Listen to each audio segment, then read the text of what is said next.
இந்தியாவில் ஆக்ரா நகரில் உள்ள யமுனை நதிக்கரையில் ஜம்மென்று அமைந்திருக்கிறது அழகிய தாஜ்மஹால். முகலாய கட்டடக்கலைக்கு இது ஒரு முக்கியமான சான்று. வெள்ளை பளிங்கு கற்களால் இழைக்கப்பட்டிருக்கிறது. தாஜ்மஹாலுக்கு எதிரே உள்ள குளமும் அதன் இரு பக்கமும் இருக்கிற பச்சை நிற தோட்டமும் எல்லார் கண்களையும் கட்டி போட்டிருக்கின்றன. முகலாய மன்னர் ஷாஜகான் தன் அன்பு மனைவி மும்தாஜ் நினைவாக கட்டிய கல்லறை தான் இந்த தாஜ்மஹால். 1632ஆம் ஆண்டு தொடங்கப்பட்டு 1648ஆம் ஆண்டு கட்டி முடிக்கப்பட்டது.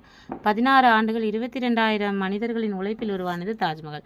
கட்டடத்துக்கு தேவையான பொருட்களை கொண்டு வர 1000 யானைகள் பயன்படுத்தப்பட்டிருக்கின்றன. பளிங்கு கற்கள் ராஜஸ்தானில் இருந்தும், ஜாஸ்பர் கற்களை பஞ்சாபிலிருந்தும், ஜேட் மற்றும் கிறிஸ்டல்களை சீனாவிலிருந்தும் கொண்டு வந்திருக்கின்றனர்.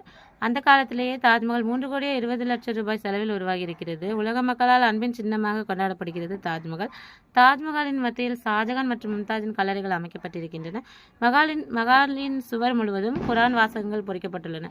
உலக அதிசயங்களில் ஒன்றாக மதிக்கப்படும் தாஜ்மஹாலை காண ஆண்டுக்கு 20 to 30 லட்சம் பயணிகள் வருகிறார்கள். இதில் 2 லட்சம் பேர் வெளிநாட்டினர். இந்தியாவின் அடையாள சின்னமாக விளங்கி வரும் தாஜ்மஹால் சுற்றுச்சூழல் மாசு காரணமாக பொலிவிழந்து வருகிறது. அதை சீரமைக்கும் பணிகளும் தொடங்கி இருக்கின்றன.